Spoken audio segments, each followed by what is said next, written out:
Hey everybody, welcome back to Improv Town. I am your host and ambassador, Clayton Machad. I know you've all been waiting with bated breath for part 2 of my conversation with Tim, where we talk about forms. So without any further ado, here it is.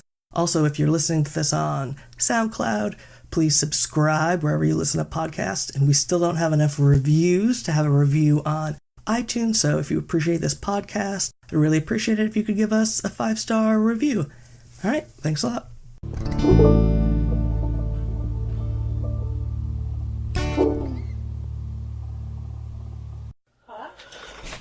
What? I just want to get a start so I can't be fucking. I know. I leave Bogey here. Okay. He's trying. Is he bothering? Oh. He just wants me up. He thinks it's bedtime. Well, do you want to...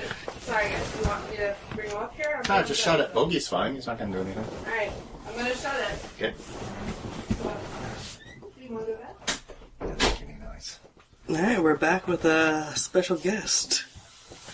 What's his name, Bogey? Bogey, yeah. Bogey. It's my dog. Both my dogs just got finished humping pillows, so it's good. They're all ready. I had one last fest question. I don't know if I just want to move on to... I want to do fest and forms. That was like my... Just ask it quick and then you get it. That way you have it, I guess. Yeah, whatever. Were there any things that you thought were good ideas that ended up not being good ideas for the fest? Like, I know a lot of times people will try to do like a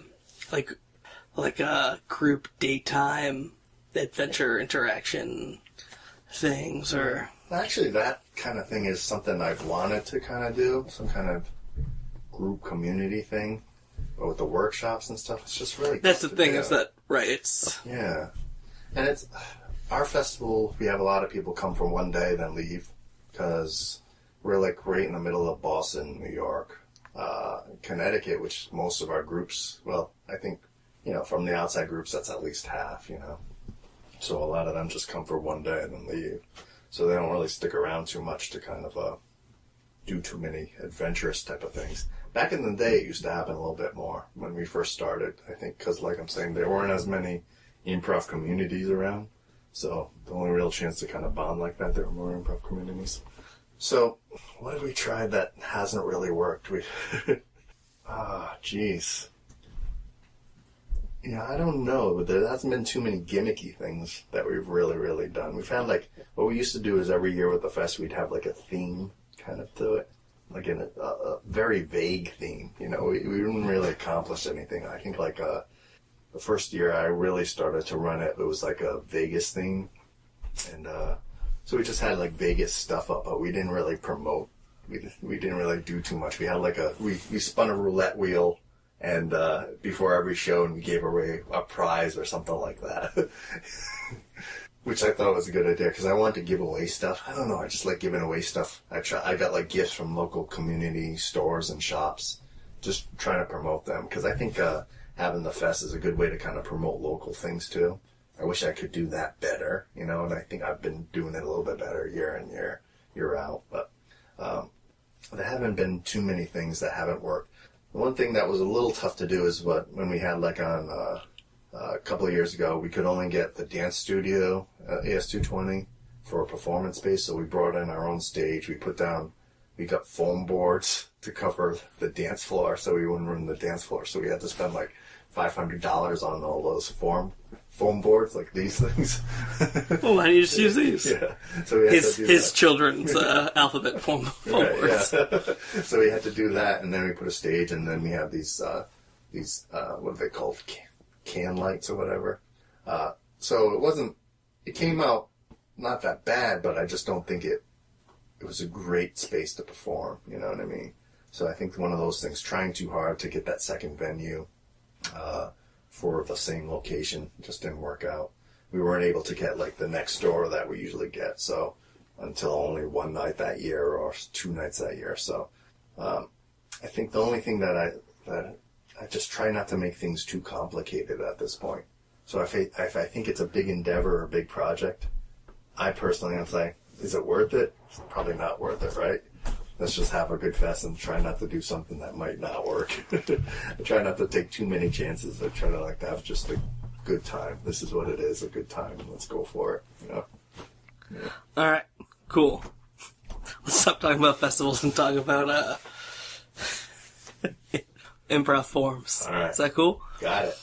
All right. Let's just start with some Improv Jones stuff. Okay. So how did you...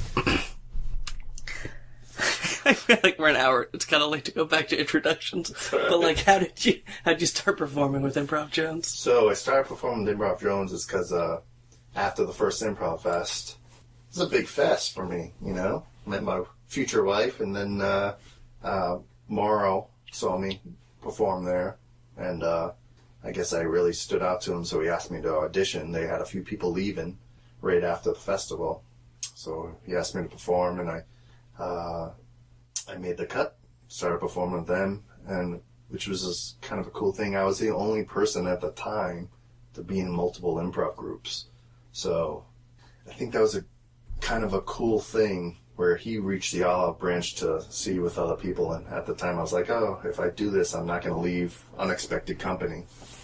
I'd like to kind of do both. Is that okay? And they're like, yeah, great. Yeah, whereas now that's so common. Like, now it's a common thing. It wasn't back then.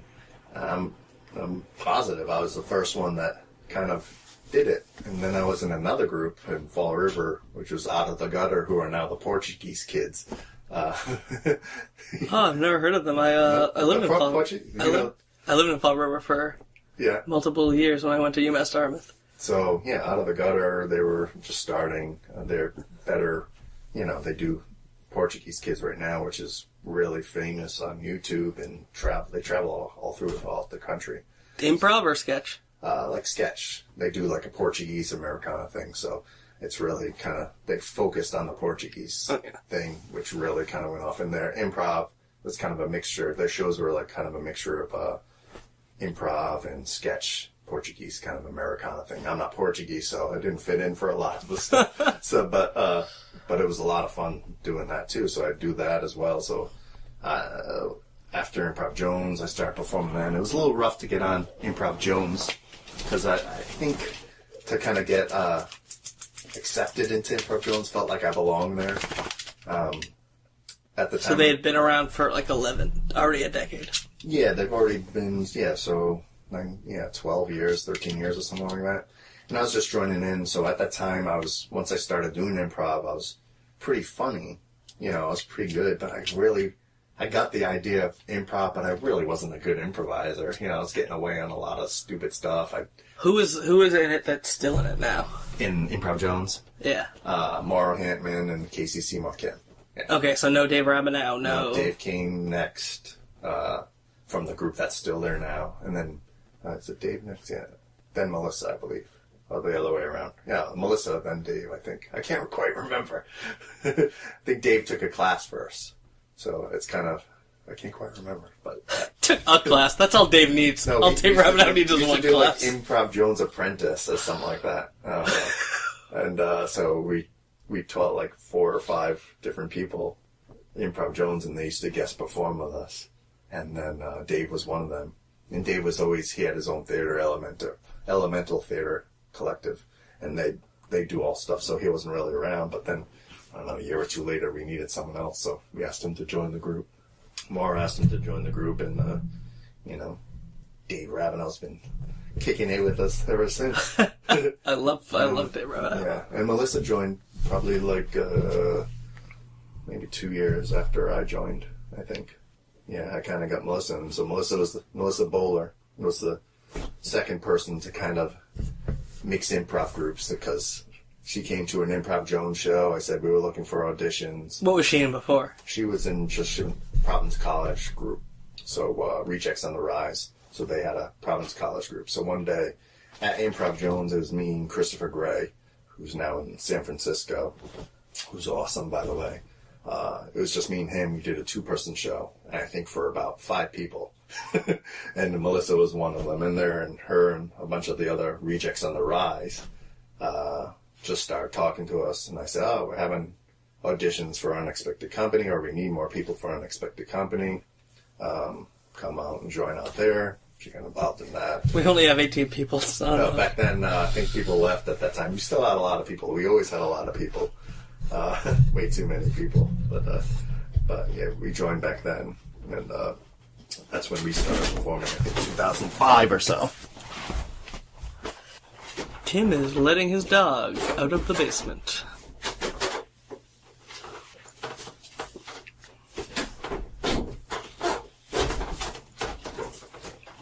And he's back. Sorry about that. Yeah, so 2005, she left. So I've been joining that. So it was a little tough for me to kind of get like used to Improv Jones, because I was doing Unexpected Company with a bunch of raw people that obsessed with improv, that learned improv, that went to festivals, that went to classes, and I was getting a lot of success getting by on easy jokes. And then you go to Improv Jones, and there were all theater people, essentially people that studied theater, that were way smarter than me, you know what I mean?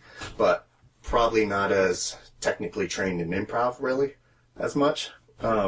With different types of things that have come out. So they've been doing their thing their own way. I came in doing this other thing my other way. And so it took a little while for me to get adjusted. But I performed all the time, got a little bit better, grew a little bit. Some people went to do their theater gigs, so they weren't around as much. And then they came back, and then kind of it's been great ever since, I think. After kind of getting used to kind of performing with each other, knowing everyone's strengths and weaknesses, what works, what doesn't work, and just kind of being comfortable with each other has been really good.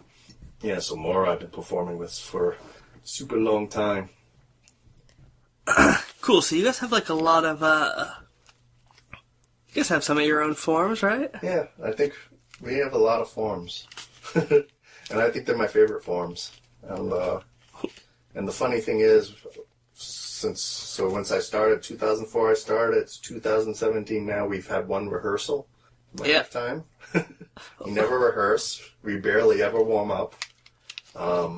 We used to play like word ball before shows or do different things, but we have so much, I think everyone has so much kind of ADD that we can't really concentrate on anything we're doing. So we used to do shows twice a week, Thursdays and Saturdays at 10, and we just try to think of new ideas of different things to do.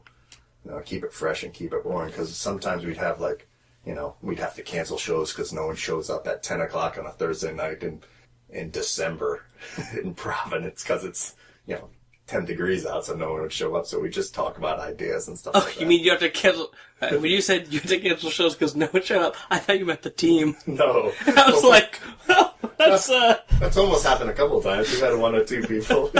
Yeah, we played with you 2 weeks ago, and Stu came down, and it was like, I'm the only one here 5 minutes before we take it starts. It's a weird thing. Improv Jones is a weird dynamic. We don't rehearse. We don't, we barely warm up.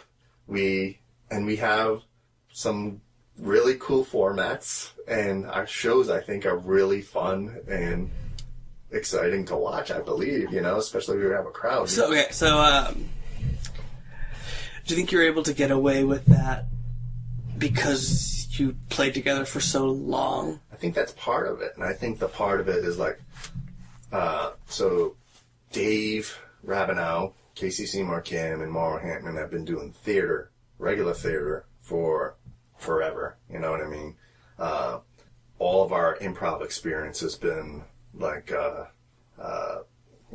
15, 20 years. We probably have the most experience out of everyone in the state, you know what I mean? Melissa Bowler runs the Providence Improv Guild. Kate Teichman runs Wage House. Stuart Wilson has been performing forever. Big Nazo, so he's done a different thing. Eric Fulford's just like anything he touches is really good. He's like a Midas touch, so he's good. But we have a great job we do a great thing of listening to each other. It's kind of a thing we have when we go out there. There's no, let's try this, or let's do this, or let's really work on this or that. It's like at this point we have our forms. We know what we're going to do, our formats, and we just kind of really have fun with each other, and we enjoy watching each other. I think that's another thing too. So there'll be a lot of times we're on stage where two people might just take over a scene, and the people on the sidelines are just having a really good time enjoying what's happening on stage, you know what I mean? And the fact that we have been performing together for that long, it's just, we all know what the other person is good to do and what they're going to do, but yet we still surprise each other and make each other laugh all the time, you know? It's a weird dynamic. I used to get really more intense about it. I'm like, oh, I wish we rehearsed more. I think we could be so much better, you know? I wish we tried to do different things with this group. We could be more dynamic. But now that we've gone to performing once a month, I think I look forward to these shows so much because we're in a pretty good stage to perform, and then I know we're going to have fun, you know? We're going to do a format that's really, really fun. We have right now we do about 4 or 5 different formats that we kind of rotate, but there's a couple, like Black Widow is the one, I think my favorite one right now, that we like to do, which is basically we do a group scene where, 5 to 8 people, whoever's in the cast that night, can kind of all be hanging out, and we do that short scene together, and then we try to find a secret about that person. So we go kind of back in time to discover how this secret originated, and we filter through it and see how it advances, and then we cut back to that main group scene just where it left off, and we add that influence of the secret into the group scene somewhat. So there's a main scene that's going on, and we have all these secrets that get added to it, and we kind of can jump back to explore these characters and kind of where their origin story of how they kind of came to be. It's kind of a cool thing. Yeah. I love that one. I did that one in a matchmaker once. The Melissa. Yeah. I remember we told you that. And you're like, oh, Melissa's still on forms. Another form you guys do is the ride the snake, get off the horse. Is that right? We call it ride the snake. Yeah. Which is something we forgot about. Is get off the horse the other? No, we go ride the snake or get on the horse, I think. It has to be get off. That doesn't make sense. You could get on too. Yeah, ride the snake or get off the horse. That's what we Which do. I love because it's it's the same thing as more or less, but it's so much better because more or less puts this weird pressure on the audience to be like the audience never wants to be like, less, I hate this theme. Yeah. But by making it so fun, it's like, ride the snake, get off the horse. And I feel like it allows, it's just a modification of the more or less format, but it's such a successful modification. And I think the things we do similar, we do, Improv Jones, we really do characters really well and tell stories really well. A lot of them, Dave Ravenel's a writer, so any kind of story we have, we can button it up, right? No matter what we have, or we've been doing improv for so long, we know how to do it. So ride the snake essentially is we ask, we do a scene and we ask the audience, do you want to ride the snake or get off the horse? You know what I mean? And we just say it so stupid and idiotic that it becomes fun, and whoever says it, we all start laughing because it's dumber and dumber when we say, do you want to ride the snake? Right. Versus the traditional, more or less, it's like, do you want to see more of that scene? Do you want to see less of that scene? Yeah. It's like, fuck. No one cares about more or less. It's not yeah, I 100% agree. I think our formats involve us interacting with the audience to make them have fun interacting with us. Right. More or less is not fun. What you guys do is fun. Right. So I'll give you. So our job is, I think what we do well is all right, we want to ask the audience something. We got to present it as fun to them and have fun with them when they present it to us. So if they say something to us, we'll have fun back with them. You know what I mean? And then we incorporate it. So, there are some times when that happens when we're like, why are we still doing this? And we just, it becomes a little ridiculous. Yeah, that's almost the funnest, right? Yeah. When it's when they tell you to ride the, they keep telling the snake. And it's just and you want it to end really? so bad. Not because it's a bad scene, it's just where else am I going to go with this? I've already taken it to about as deep as the level you really want, Cool, so, let's just throw out, 2 more of your favorite forms you guys do. We do bracket prov too. That's something kind of similar in a weird way to kind of ride the snake, which so I'm a sports fan and I'm basketball especially. So being an improv and being a sports fan is not, Yeah, it's not like they don't bit of an really go anomaly. hand in hand. So bracket prov is essentially like the NCAA tournament. So we do 2 scenes. We ask for a word, and we do 2 scenes based off that one word. And we ask the audience to pick which scene they want to see advance. We end up getting 4 words, and then we have 8 scenes to start with those 4 words. And then they all compete with each other. So we get down to get the ultimate scene. You know what I mean? So that's bracket prov. Oh, so that's pretty sweet. Yeah. So we only do that usually in March. Everything you guys are just like... Sorry, guys, but it's just like a better version. Right. At this point, nothing that anyone really does in improv is really super new. It's kind of based off of something else, right? Right, but it's finding a way to engage the audience more. Yeah. It's not that the scenes are the exact same, right? There's no difference between the scenes if you were doing them more or less, or Ride the Snake, right? Like, it's the same thing. We're gonna do a scene. Do you want us to continue it or not? But it's like the clever manipulation of the audience is what I'm impressed by. Yeah, I think if you're gonna ask the audience something, you gotta make sure it's fun. And not only for that, but you gotta be able to make it fun for yourself to do it too. Because there's sometimes you're gonna have not a crowd that's really giving you anything. So you gotta make sure they give you something. You gotta almost force it upon them. I think over the years, having light shows where there's only like 4 people in the crowd and doing formats that way, that's how we figure out. So if we have a light crowd, we'll do like a experiment on something. And we discover, all right, this is a small crowd, so we gotta get them energized for it. So how are we gonna make them energized for it? And I think our personalities just kind of hopefully bring more out of the audience, you know what I mean, than they all will. If we just said, look, now what would you like to see? Would you raise your hands, and we'll count everyone's hands if you want to see this scene advance. And we just kind of do like an audience meter thing, and it doesn't have to be official. It's whatever we hear and whatever we have fun. So it's trying to make it fun. So going to the audience too, you want to kind of get them back excited again, invigorated again. So there's no reason to ask the audience anything unless you kind of re-engage them. The goal is to re-engage them so they're coming back at you and always being attentive to it because they want to be a part of it. Especially for people, maybe this is their first time seeing a show. What they know of comedy and improv comedy is interacting with the comedian in some way sometimes, you know.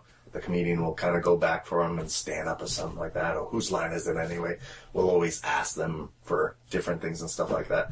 A lot of improv that around here, we don't really do that as much. And a lot of times for long-form improvisers and stuff like that, we don't really do that either, you know. So when we are asking the crowd for something, you know, to a first-timer or someone that really kind of likes that style, it's their opportunity to kind of get into the show, you know. It's a form. Improv is a weird thing that too. They can be part of it, you know. They have some influence on what happens, so you got to make it worthwhile for them to kind of feel like they're part of it, you know. Yeah, 100% agree. It can't be about just you guys. They got to be about the audience wants. Like you have to know your audience a little bit, you know. Have you ever seen that video online that's like it's about the people who say they're like professional improv suggestioneers, and it's like if the audience is 1/3 of the show and the performers are 1/3 of the show and the suggestions 1/3 of the show, if you give the suggestion and you're the audience, that makes you 2/3 of the show. That's right. Yeah, I've seen that. That was a video sketch, right? Yeah, I've seen that. That's good. They'll be like, "Can we get a suggestion? Object permanence." It's like the worst. And then they're like, "We've been giving suggestions for TJ and Dave for years," and then it's like Sharna, and she's like, "TJ and Dave don't take suggestions." Yeah. Oh, I love that sketch. Other formats we do are kind of just interactive too. We're just kind of asking. We're either doing just good character scene work. Right? It's kind of play-like, you know, kind of really exploring a story and exploring our characters a lot. I think in Improv Jones, I think that's the thing that we like to do. Because I think we're pretty good at it. You know, so why not do what you're good at? Yeah. That relates to a question. So I wanted to ask you, but I think I have to ask you a few other questions first. because it had to do with the question I wanted to ask you about the Herald, which we haven't started talking about.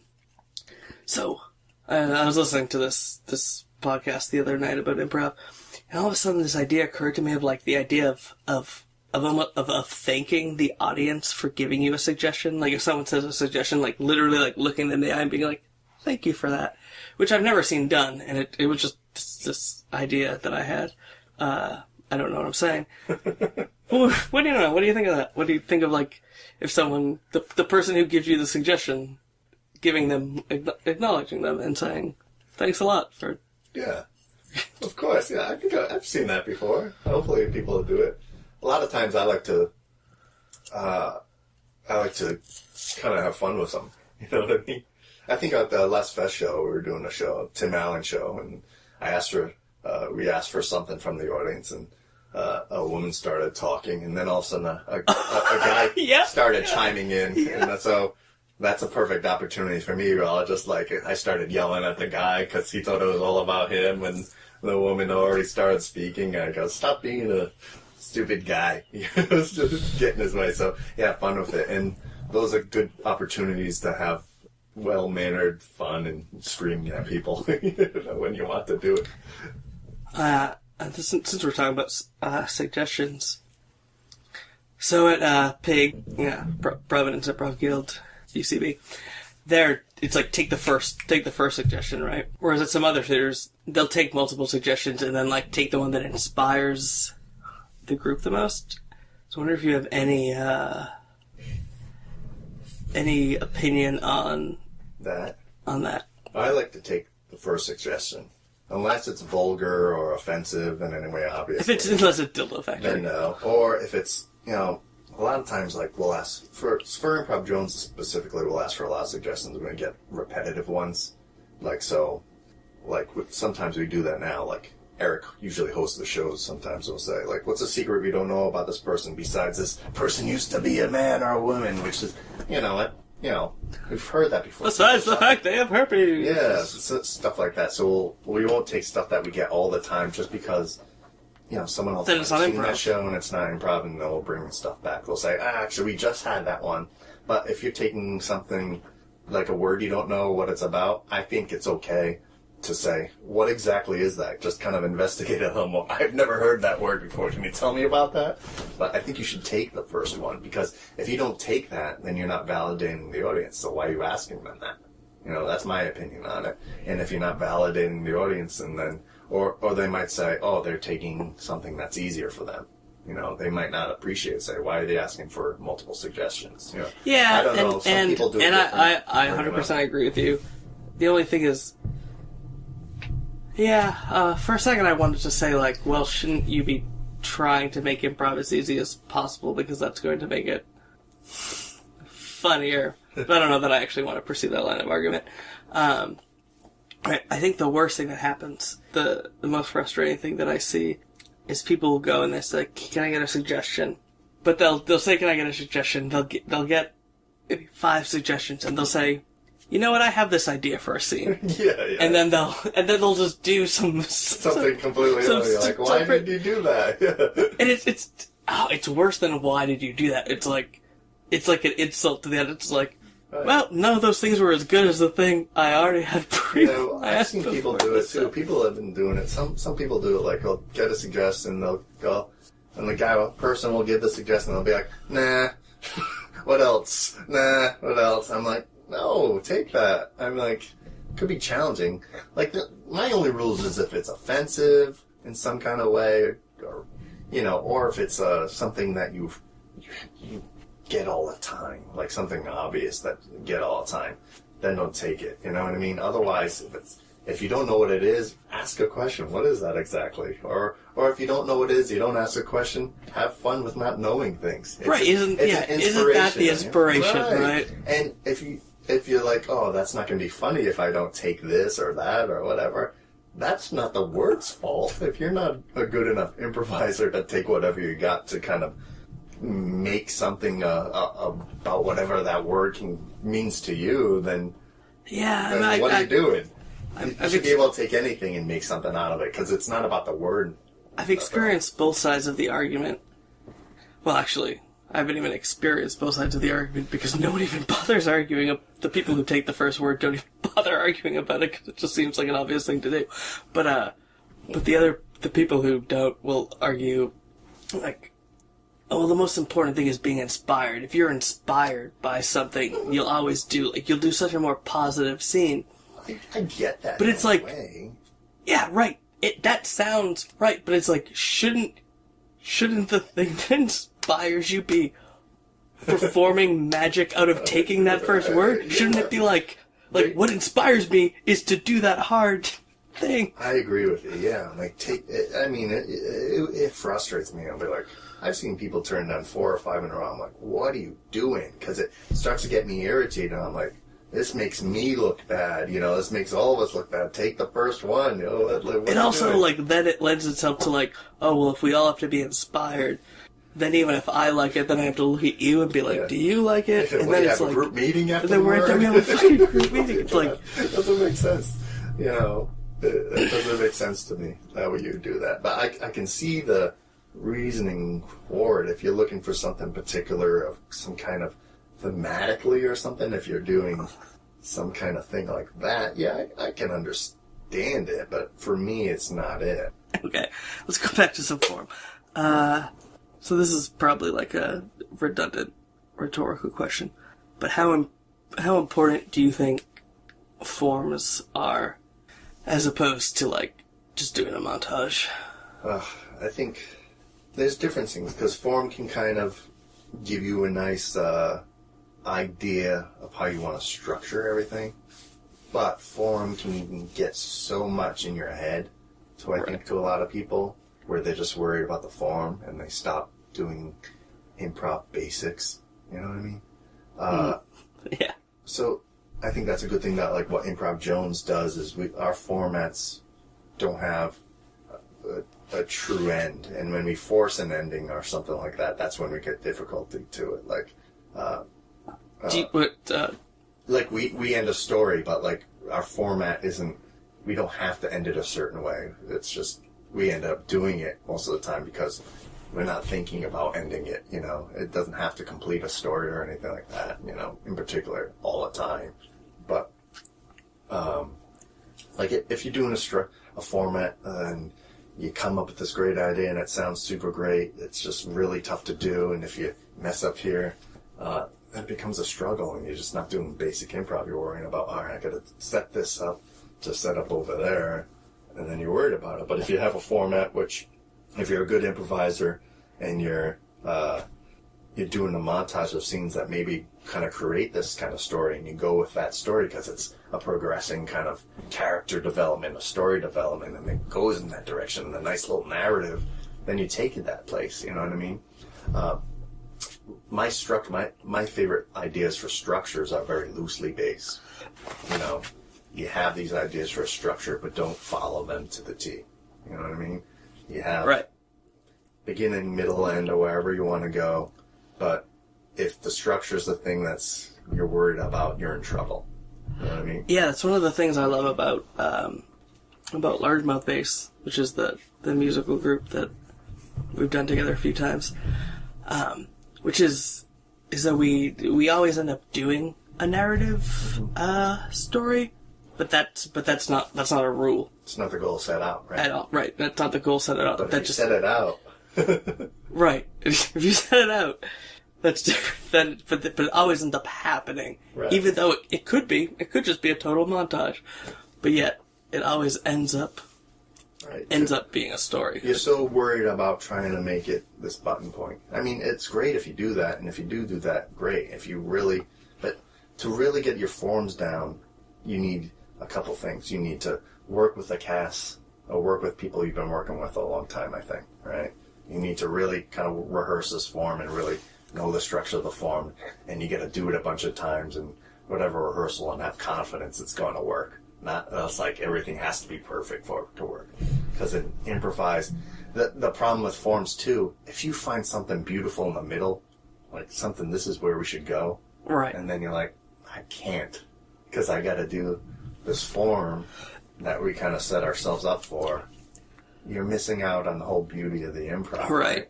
The second beat of this Harold should be the entire thing, but Right. Why? That's why, like if you're doing a form, loosely based forms, there's no, if you veer off, it's okay. No, like when I teach the Harold and I teach it to you, I'm like trying to say, see where it goes, wherever you want it to go, I guess, in the most part, right? You get the structure of this should do that, but if that happens, it's not that bad of, if the connection doesn't kind of just go with it, don't be worried about it. Oh, we didn't connect, Right, A1 to A2 or whatever, he did super well. I think it's more better, I'm like, let it go. Just do the good scene instead of connecting it, You'll find your way back because you know how the structure works, and the format works, and your mind's trained to that way, so you're going to get back to it, I think, in some way, without even thinking about it. But if you're thinking about the structure, if you're thinking about, I got to do this and we got to connect this, you're not going to really connect it. But if you know the structure and you loosely base it and you're free to go out and in and have fun with it, you're going to probably do the structure you wanted to do without even trying to do that structure. Right, yeah, it's interesting. Even thinking about the 3 forms that you talked about with Improv Jones, so like the Black Widow, the Ride the Snake, and the bracket one. I think those are very loose structures compared to a Herald, right? Because like there's not really any way to do that wrong. Those forms wrong, like, not that there's a way to do a Herald. Well, there is a way to do a Herald wrong, right? Yeah. But but they're much freer. I don't know. Do you agree with that? Yeah. So one thing when I teach the Herald and stuff like that, my always thing is like, so the Herald structure is going to give you the tools and the mindset to see how good improv scenes work, good improv sets work. You got the things that connect, the themes, all these things connect. So you're learning the beats of the scene and how to heighten and how to play game and how to bring back characters and do all these different things that make a good, successful scene. And once you kind of get the hang of a Herald, everything that comes after that is all the tools you learn, but you're free. You're kind of doing all this free form, but you're technically doing a Herald without any of the restrictions or this has to be this or this has to be in this scene, this has to connect with that scene. You're getting rid of all that. Right, then there's the idea of like everything, right? Of all comedy comes in 3s, so like whether it's the 3 progressions or the 3 beats, everything ends up somehow being a Herald. That's not exactly what I mean. So when you're doing the Herald for the first time and you're learning it, you're really thinking about how to do this format, right? How to do the form. That's all you're thinking about. How do I do this form? Yep. How do I connect this scene? We do the Herald now at Real Mature, and I still feel like I was better at the Herald at the end of the class that I took with you. Like I feel like I was better at it at our showcases than I am now, because you were just doing it, drilling it. You were learning to like put those premises in your back pocket, like put in your back pocket the game like of every one of those scenes. Yeah, I mean it's the tools you got. These are the plays you could do, right? These are everything. We're going to run all these, say it's a football game. Here are all the plays we're playing, right? Here's this works here. This is everything you've learned. So when you're doing the Herald in a weird way, it's like, this is the structure you're going to do. This is how you should do it. But one day you might be playing against, let's say in sports, you might be playing against a team that doesn't really have a playbook. They've just been playing forever together. They know how to play the game. You know what I mean? They know how to work. They know what things do to make to score a touchdown. Or they're playing a basketball game. You know, 5 guys on the court know how to work together. They know how to, if you make a cut this way, that pass is going to be wide open for a layup, or you kick it out, it's going to be a 3-pointer.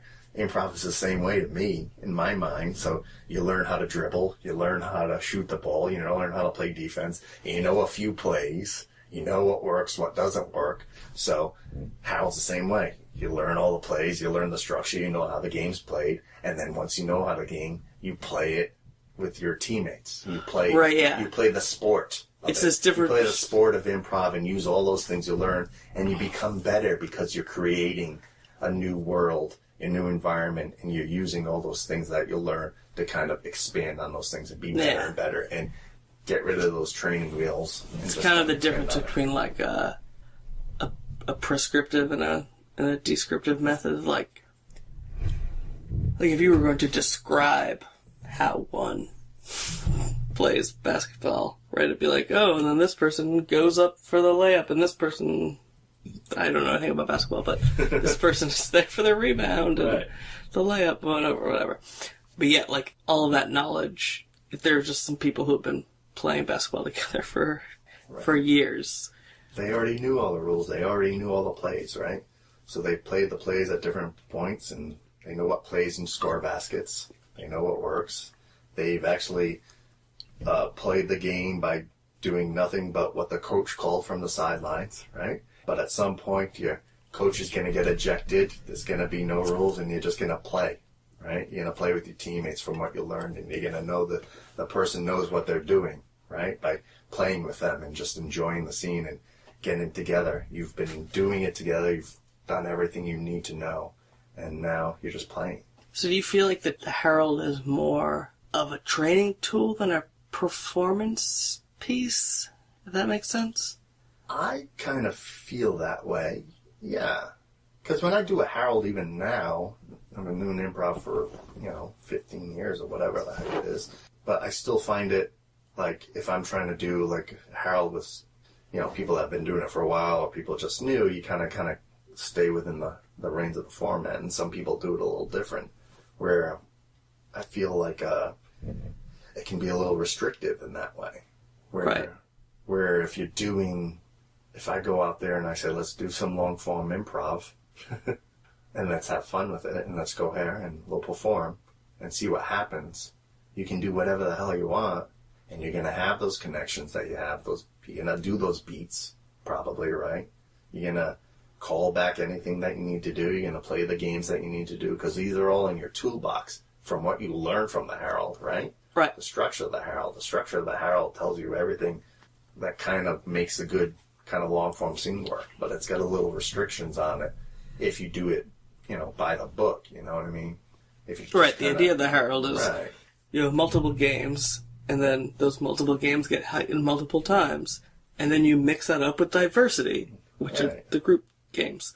And so, like, if that's the way you describe it, multiple heightens of multiple games, and you add in diversity so that it's not the same thing all the time, then it's like, well, that's any good long form. So think about it from an audience perspective. Someone that doesn't know what the hell a Herald is, all right? And everyone comes out and says, hey, we're going to do a Herald tonight. And everyone's like, the audience is like, okay, good for you. I'm great. And they see a show and they're like, okay. And they kind of see what you did there, but they're not really thinking about it, right? But, it might have seemed a little forced at some occasions. Or like, why don't those people just come on and play Swans for 5 minutes and not talk at all? But if you saw, if you come out and say, hey, audience, we're ready to perform a show, can we get a suggestion? And you just go and do whatever feels right. Whatever, yes, and everything you can with your scene partner, and just go with it. And you have fun with it and you do it. I mean, doesn't mean don't do Heralds. I mean, the audience isn't going to really, everyone who says, we're doing a Herald, and the audience has no clue what you're doing. You got to explain it to them. Even when you explain it to them, it might not make sense to them, and it probably, some of the scenes didn't quite make sense to you. But improv, all you want to do is present a good show to the audience, I think, right? You want to have fun on stage yourself with your scene partners, right? You want to be able to kind of read each other what they're going to do, because you've been doing the game of improv, you've been performing together, you know all the tools and tricks, so you want to be able to read each other's mind on stage by, if I give you this offer, I know exactly where you're going, I trust you completely, right? And that's what makes it fun for you, right? Just having that experience of just kind of connecting with your scene partner, and the audience watching that sees that and says, holy Christ, that was amazing. You guys just read each other's mind, right? So if you're doing a structure, it's a really strict, rigid structure, sometimes you won't be able to kind of do the things you want to do because you're worried about that rigid structure, right? And the audience member might be saying, oh man, how many times have you heard after a show? I don't know how many, but like, oh, I wish you kept doing that thing, you know? Right. But the structure made you have to stop it sometimes. Beat 3 was shitty. Why did you go from beat 2 to, why did you just keep doing beat 2? Right. Some people might do a continuous shitty thing and you know, I don't know, because you think that's the way to do it. But, you know, if you have some structure is good, right? Tight structure I don't think is very good. It's very tough to do. It's very tough. Yeah, I think that goes back to what So what I was saying earlier. We're like the 3 forms that you described for Improv Jones are very loose structures. It's like a way to corral a show, but not a way to dictate a show. Whereas a herald is much more of a way to dictate a show. Yeah. At least the way that it's taught, like adhering to the specific 3-3-3. And you'll see like the best people that do the heralds step out of the herald a little bit and really find whatever's fun. They really stay out of that structure a little bit and are willing to break it a little bit better than, you know, people that just maybe really strict to the herald or really new to the herald. You know, seasoned performers will really just kind of dance around it a little bit and just really make sure they follow the fun stuff. Before we leave the herald for a second, let's talk about openings. What openings do you like for herald, and what openings do you not like? And then we'll talk about openings just in general. Or you can just say right up front, I fucking hate openings. That's fine. Well, I don't... Alright, I gotta be in the mood for an opening. Alright, let me just ask you. Yeah. Monologues, good or bad? I like monologues. Okay, monologues are cool. Yeah. Invocation, good or bad? If it's done right, I like it, yeah. Have you seen us do it in Invocation? I saw you do it once, yeah. Have you seen us do it in the dark? We do this. I did not. Oh, dude, we do this sweet, spooky invocation where we do it with all the lights out, and then we put flashlights on our face when we say we gotta do it. I see it. That's all the pictures. But I like an invocation if it's done right. You know, you know, make sure you know what you're doing. Yeah, I don't mind. I don't know if we know what we're doing. That's why we turn the lights up. Sound and movement. Hate it. Absolutely oh, God. Hate it. And I think the audience looks... I always say this, and I get... The audience... I believe the audience is like... They're smiling, like, what the hell's happening? Like a uncomfortable smiling the whole time it's going on. And some good stuff can come out of it. Some clever things come out of it. But I just don't think it brings enough to it. It might bring some energy, but it's so weird. It seems like a bunch of hippies dancing around. It's so weird. I mean, I've seen some fantastic sets follow a sounded movement, but I've never enjoyed a sounded movement while I was watching. Me neither. I think I learned on that too. Everyone, because at UCB they do a lot of sound and pattern, sound and movement stuff. So what's your favorite opening for Harold? For Harold, I think I like the monologue the best. Yeah. For me, just because. Me too. Everyone says it's cheap and it doesn't count, but I love it. There are different things. I mean, a good monologist can kind of give you a bunch of different directions to go. I mean, they can be telling, you know, they're not just telling a story, but they're giving other information out there, little bits and pieces, being specific and stuff like that, talking about their job, going off on a tiny little bit of a tangent, but not going too far away from the main story, you know, just kind of giving you different things, different branches of what they can do, you know. I think if you can do it, you can just get so much. Where, like, anything that involves, like, one word or sound and movement, just, I mean... Do you think an interview is as good as a monologue? I think an interview can be good, yeah. An audience interview, obviously. Right, yeah. I think that's another good way of kind of doing... yeah, I mean, that's almost ends up becoming equivalent to a monologue. Yeah, you're gathering information and different things, and, you know, as long as the performers aren't just replaying a lot of that stuff, but, you know, make it close enough to where they have fun with the person that getting the interview done to them. I just think monologues give you a more opportunity to kind of give you a good base where it's just not one word, and the audience watching it as well kind of has an idea of where you're taking your stuff from too. Like, they can see what you're building from. Right? So that leads me to another question, which is, like, do you think there's nothing that says a Harold has to be premise-based? It could be full organic, right? But personally, I would much rather do a premise-based Harold where we have some opening, whether it's a monologue or an audience interview, or maybe even, I think even an invocation you can get decent premises from if it's done right. I find those, like, so much more enjoyable because there's no ambivalence about what that game is in that first beat. Yeah. Like, because you go in and obviously premise-based improv is you go in with an unusual thing. You're not finding Yeah. the unusual thing together, which one might say is You can cheating. go into it and bring it, and the other person knows what you're talking about already. Right, exactly. More easier than a word or something like that, or kind of a sound and movement thing where you're like, "Whoa, okay, now I got to remember where you're pulling from, and now I got to try and connect it to," where it's a little easier with like a monologue or something like that, like real information gathered giving to you, you know? I think it's easier. Like when people are doing formats and stuff like that, and when they are doing formats and they make it really, really tough for you to really start off your scenes and give you a good base. I was teaching some group years ago, and they had this nice little a TV thing, like a TV style kind of format. Like a movie we cut to. Yeah, like a TV show, like a whatever it is. It was just like they played cops and crime and stuff like that. But they were having a tough time of who was going to be who. Like it was like a police detective or something like that. But they were having a tough time who's going to be who. So I'm like, why don't you guys just predetermine who you're going to be? If this is your structure, instead of coming out there and figuring out the whole time. Are you going to be the cop, or are you going to be the lawyer, or are you going to be the bad guy, or however it is? For their structure, I was like, they spent so much time on like, so I'm going to be this person, you're going to be this person, then who's going to be that? I'm just like, just determine that before, and don't make it so difficult on you. You don't have to outsmart yourself or say, it's improv, every single down to the last drop has to be improvised. If you're doing a specific format, I mean, you can kind of tweak it where it's a little bit easier, and then everything else is all improvised. Right. So if your form was a cop interviewing a suspected criminal, you could go out and say, audience, which one of us is the cop? And they could say, this person's the cop, and then be like, okay. Or just predetermine it. If you want to be the cop this week, I'll be the cop. You know, it's just kind of like a short form game setup or whatever it is.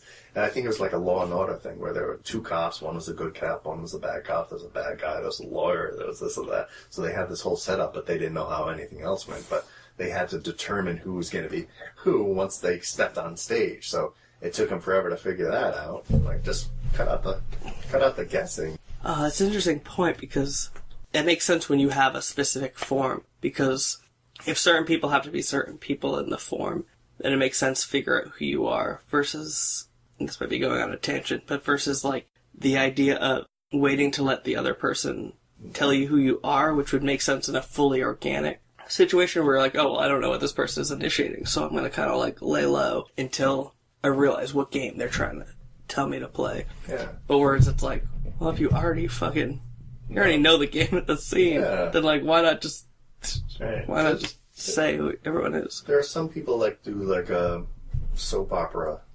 They do a reoccurring thing every week. Pretty good where there's soap operas. So every week they're the same character. So they go in knowing it. And that's cool. People expect that character, and they could make their character bigger and better, but anything else that comes out of it is all improvised good stuff, you know? You're not trying to figure out the base of some stuff where it's not really that relevant. I mean, you should be able to do that and make, you know, your character choices right away, and the other person should yes and it. But for certain things that are a little more not structured format wise, just come in, make it a little easier on yourself. Structures is tough. Stories are tough. Stuff you want to have the whole kind of structure. Make it. So let's talk about like developing your own forms. So in Improv Jones, you have a lot of great forms. Did someone? Is it like someone would bring those forms in that they learned, and you guys would just kind of do those, or was it like, or did people propose forms and you worked on them together and they evolved? Most of the time we had like, someone would come in, I have an idea for this form, let's try it out. And then you do it. That's kind of how Black Widow came about. I thought it was a guy, Chuck McKenzie, used to be in group. He started the idea of it. Could be Morrow, Chuck, but Morrow really kind of fine-tweaked it or stuff. So when we did it at first, we were it was a good idea, but we didn't quite figure it out. I think we were just kind of, I think the main scene, no one knew each other, you know.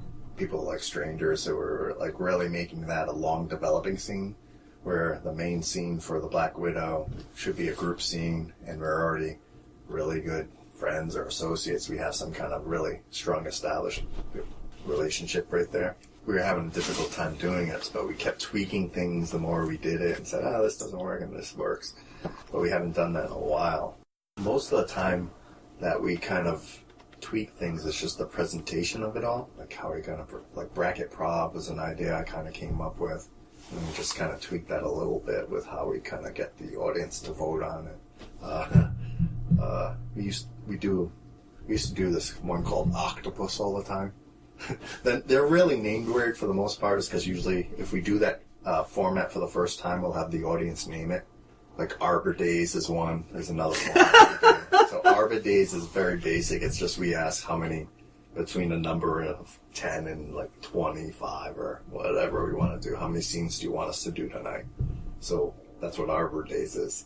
Or we'll just write down titles of scenes, and we'll do stuff like that. We also have one like where we're at chapters in a book. So we'll like give us 10 chapters and we'll write 10 lines from a scene. And they'll say, all right, these 10 lines are all the name of a book. What's the name of the book? So they're all chapters in a book. So we'll title the book. So the title of the book, and each one will be a chapter for this book. So we'll try to figure out these scene titles that make no sense to each other and try to incorporate into one kind of storyline too. So that's something we do. So these are things kind of we tweak and play with other ideas and just kind of see how they go a little bit. Try them out. If they don't work out well, no big deal, you know. We'll never do it again, or we'll do it again. Actually, Ride the Snake, we hadn't done that in like 5 years, I think. And we only did it once or twice. And for whatever reason, it didn't work out well the first time we did it. And one random time, Dave Radnow said, let's do Ride the Snake again. We were like, wait, what is that? And we remembered it. So we started to do it again, and we were really having more fun with it. So we kind of made it more enjoyable, I guess. Usually we'll come up for the idea. We don't do them as often as we used to. When we were performing, twice a week, we used to do it all the time because we'd get so bored with what we were doing. So we'd kind of come out with new ideas and new ways to kind of play certain things just to change it up for us and the audience. But now when we do it once a month, we just kind of do like the stuff we really like doing. Yeah, so that's like a separate question I'd have of like how a team, how you go from like performing twice a week to performing one every Month. 4 weeks without it almost like becoming a breakup, right? Like you could imagine if you were like in a relationship and you went on 2 dates a week with a girl, and then all of a sudden you started only going on a date with her once a month. Yeah. It would be like, is this really still there? Like, obviously it is. That's not what I'm implying at all. But like, I know exactly what you're talking about. Yeah. Like, how does it become like still meaningful? I guess, right? Or like not like, oh man, I really miss this or whatever it is. But there's 8 of us in there. There used to be 9, and that's probably the most we've ever had. Kim Kalunian, she's now on Channel 12 News. She's an anchor on that. She was in it. And John Murphy, who now runs Washington Improv Theater, she was in it too. So we had like 8. So we were doing 2 times a week, and we were all so busy. Like I just had a baby. Melissa had a baby. Morrow he's got 2 young kids too, and Casey's in theater, Dave's in theater, Morrow's in theater, Stu's in theater, Eric's busy doing Improv Review, and so is Stu. Melissa's running Providence Improv Guild, so was I, so everyone was so busy. And we were doing twice a week. We were doing it at 10 o'clock at night because that's the time Morrow's shows ended. Back in the day, I believe. Wow. Yeah. So that's why it was so late at night. So after he'd do a Trinity show, he'd go over and do a show there. And it was supposed to make it easier, but like it's really tough to do a show in downtown Providence on a Thursday night, like in the middle of the winter. And even stuff, we have no advertising budget or anything. What were the audiences like when you guys were you still getting great audiences of doing it 2 times a week? No, like I said, we had no idea. There was a couple summers where we were packed every night, and then sometimes we'd have nobody. So it was like one day, they're like, oh great, a lot of people are coming. And then the very next show, there'd be no one to show up. They're like, what's going on?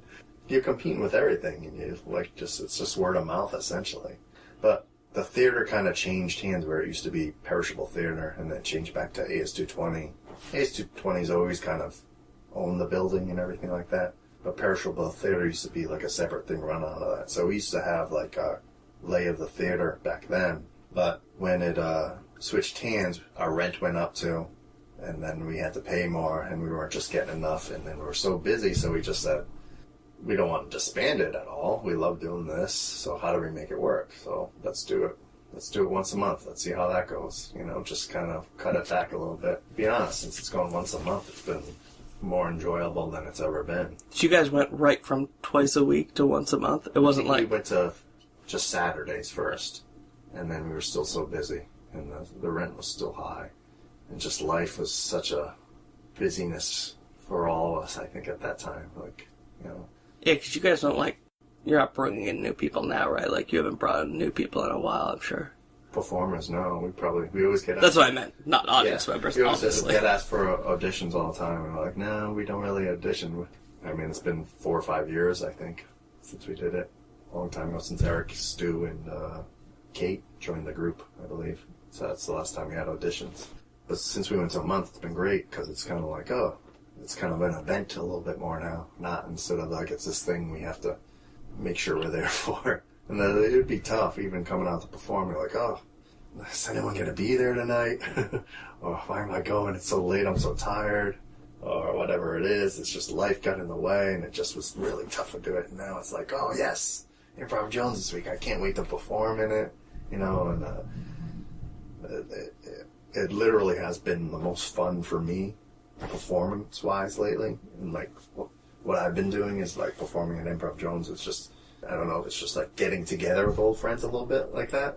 These are the guys I've been performing with the longest, but I only perform with them once a month, you know? Bam, here it is. And the theater's really nice to perform improv in, and the crowd's really responsive there. It's just a fun vibe, the way it's been for the last, I think it's been almost 2 years since we've done once a month. Maybe a year and a half, something like that. For where we did 20 years of 2 times a week. And then a year once a week, and then now it's just once a month. And sometimes I think, should we do it more again? But even still, we're all so busy. Like, we have to take a head count every week to make sure we have enough people, but we always end up having 5 or 6, you know? But very rarely do we ever have a full cast. I think we had our full cast once in the last year. Maybe once in the last 2 years. I don't even know. There's always someone missing. That's a good thing. Just, it's like getting back on a bike with Improv Jones every time. So it's cool. Yeah, definitely. That's kind of like the way improv should be in a lot of ways. You're just kind of performing with people you trust on stage and your friends, and you're gonna have a good time, right? If the crowd doesn't like you, at least you're gonna have fun with each other, right? And that's what it is. Like, I know I'm gonna have fun with Dave, you know? We're gonna do something stupid, you know, every single time we do it. And when Morrow's on stage, we just giggle all the time, or he's always giggling from the silence, or I'm always giggling. And Kate and Melissa and Stu and Eric and Casey, it's just like everyone brings a little bit different type of really awesome talent to the show. So it's a great kind of thing, you know? Everyone has their really nice thing that they do. And a lot of us have a bunch of different things where you can basically do anything, you know what I mean? Anything you want. There's no inhibition, and there's no hesitation like, is this person gonna be up to speed on this, you know? And even if the person's not, it's like at the point where like, this is gonna be fun because they're not good at this part, you know? Like me, if they throw accents at me, they're gonna laugh because I'm not very good at them, but I'm gonna still do it, you know? And it's gonna be fun, right? And that's what it's about. And the audience appreciates that too, I think, you know? As if they saw us every single day doing, like, just kind of joking around, or if it wasn't super fun, then it might not be the same kind of situation, but, like, to make it feel like more of an event type of thing is a nice thing. Like, what do you like seeing as an audience member? What makes you have a really good time? Like, what is it, the form, or just what? What's the thing that says, that was a great show? For me, it's when people say shit that they didn't know they were gonna say. Like, those are the... I feel like I always laugh at the things that no one else laughs at, which is the, like... It's when people say things without thinking. Normally the things that will get laughs are people saying things that they know are funny. And I'm guilty of saying things with the expectation that, like, I hope this gets a laugh because I think it's funny. Yeah. But the thing that I always think is the funniest is when a person just reacts without thinking, and you know that they had no idea they were gonna say that. Yeah. And then it just comes out of their mouth, and they're like, they didn't even know. Well, no, what's great about that is the person's just honestly reacting to whatever it is, right? Exactly. And they're just saying it, and they're in the moment. And that's the way it needs to be, and that's the way it should be, being in the moment. I mean, you got all your things that you know that will make you a good improviser, and if you've been doing it long enough, you've done pretty much every stupid scene there is in there.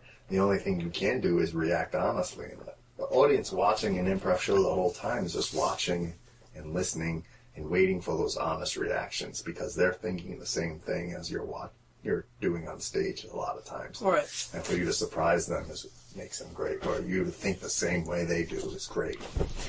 Right. As much as I like, of all the schools of thought, I feel like I lean the most towards like kind of the UCB school of thought, but it's still this idea that you're trying to just like recreate sketch comedy, you know, that the goal of improv is to do something good enough that people will think it was scripted sketch comedy. But I almost don't know if that's like really what I love about improv, because it's like a joke is never going to be as good as it could be if you like really thought about it and like honed it. But what you can never hone is that like having no idea what you're saying and that like saying something without thinking about it. It's like when someone says something totally stupid and they like had no idea that they were about to say it.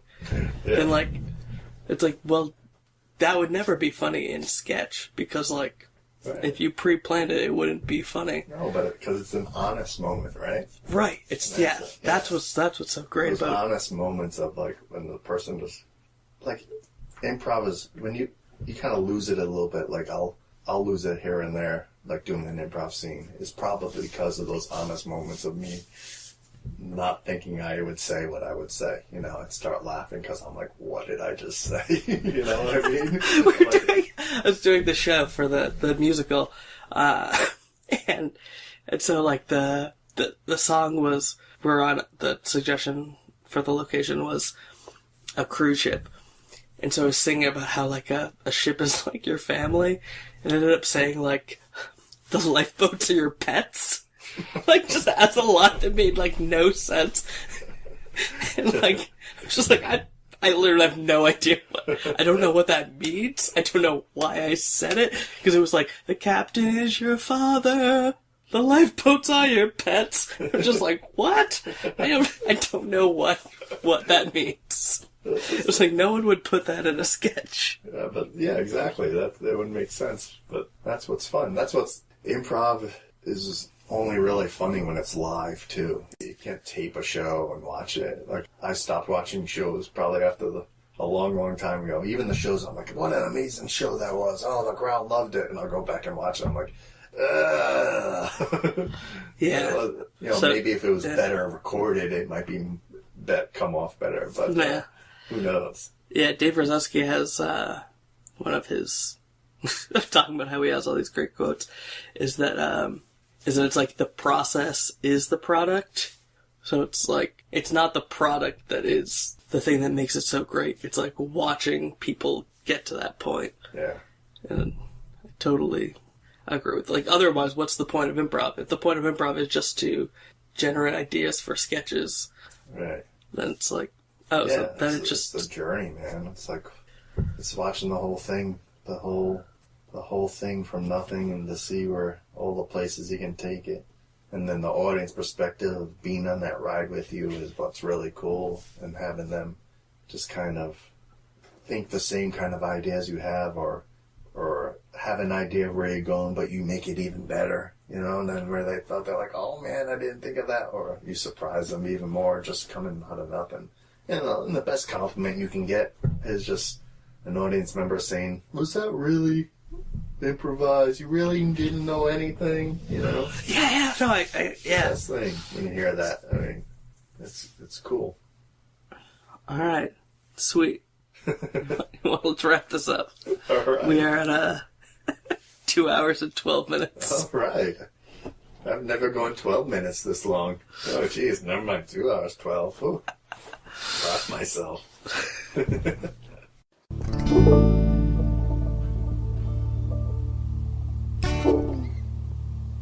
You've been listening to Improv Town. If you enjoyed this episode, rate and review us wherever you listen to podcasts. And if you're in the Rhode Island area, don't forget to check out all the great local improv. PIG, the Providence Improv Guild, has shows every Thursday, Friday, and Saturday at 8.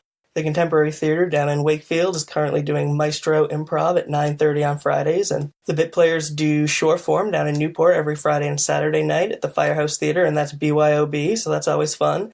You can also check out Improv Jones, Rhode Island's longest-running improv show, on the first Saturday of every month. That's down at the AS220 Black Box in Providence.